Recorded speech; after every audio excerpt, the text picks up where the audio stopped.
नमस्कार। आज मैं आपके लिए मध्य प्रदेश की जलवायु पढ़ाने के लिए उपस्थित हुई हूँ। ये मैंने नक्शा बनाया है। मध्य प्रदेश की जलवायु 4 भागों में बांटी गई है। मालवा का पठारी क्षेत्र, उत्तर का मैदानी क्षेत्र, विंध्याचल का पर्वतीय क्षेत्र, नर्मदा घाटी क्षेत्र। अच्छा, मध्य प्रदेश की जलवायु कैसी होती है? तो मध्य प्रदेश की जलवायु, ये प्रश्न पूछा जाता है। तो मध्य प्रदेश की जलवायु उष्णकटिबंधीय मानसून जलवायु पाई जाती है मध्य प्रदेश में। ठीक है, ये क्वेश्चन आएगा, आपको 4 ऑप्शन दिए जाएंगे, तो आपको किस पे टिक लगाना है? उष्णकटिबंधीय मानसून जलवायु पर।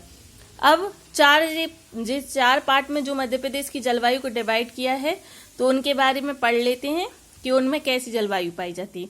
उत्तर का मैदानी क्षेत्र, उत्तर का मैदानी क्षेत्र, इसमें बुंदेलखंड, रीवा पन्ना पठार व मध्य भारत का पठार क्षेत्र स्थित है। मध्य प्रदेश के उत्तर में स्थित यह क्षेत्र के समुद्र से अत्यधिक दूरी तथा हिमालय के समीप है। इस क्षेत्र में ग्रीष्म ऋतु अत्यधिक गर्म व हिमालय की समीपता के कारण शीत ऋतु में अत्यधिक ठंडी पड़ती है। आपको ये प्रश्न पूछा जा सकता है कि किस क्षेत्र में ग्रीष्म ऋतु अत्यधिक गर्म और शीत ऋतु में अत्यधिक ठंडी पड़ती है। तो आपको 4 ऑप्शन दिए जाएंगे, उसमें से आपको सही ऑप्शन क्या है टिक लगाना है? उत्तर का मैदानी क्षेत्र। फिर दूसरा है मालवा का पठारी क्षेत्र। तो इसकी जलवायु कैसी है? यह सम जलवायु वाला क्षेत्र, यह सबसे अच्छा क्षेत्र माना जाता है।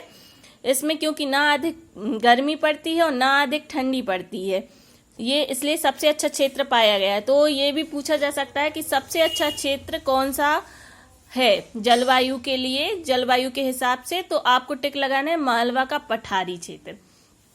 यह समजलवायु वाला क्षेत्र है। इस क्षेत्र में ग्रीष्म ऋतु में ना तो अधिक गर्मी पड़ती है और ना ही शीत ऋतु में अधिक ठंडी पड़ती है।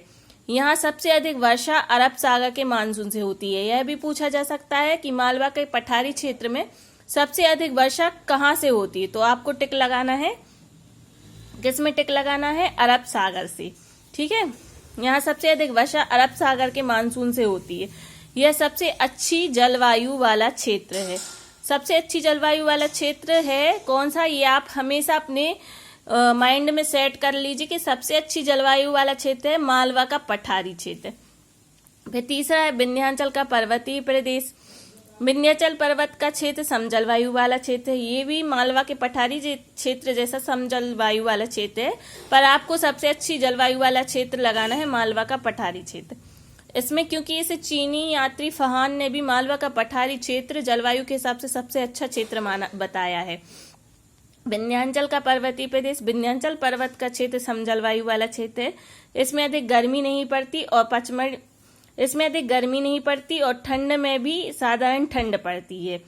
पचमढ़ी व अमरकंटक इसी क्षेत्र के अंतर्गत आते। आपसे प्रश्न पूछा जा सकता है कि पचमढ़ी व अमरकंटक किस क्षेत्र के अंतर्गत आते, तो आपको किस पे टिक लगाना है? विंध्याचल का पर्वतीय प्रदेश।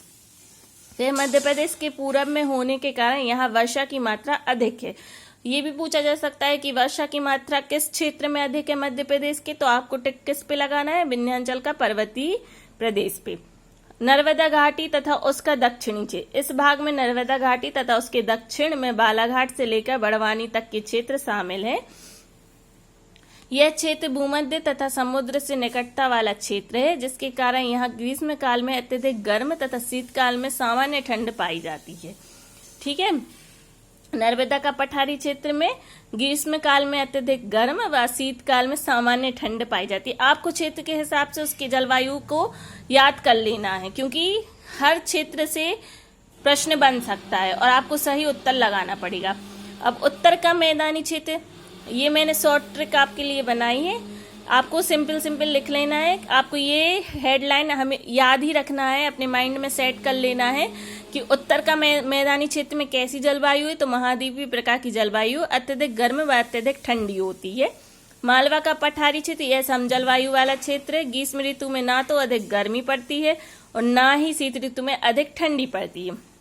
विंध्याचल का पर्वतीय प्रदेश यह भी समजलवायु वाला क्षेत्र है। पचमढ़ी व अमरकंटक इसी क्षेत्र के अंतर्गत आती।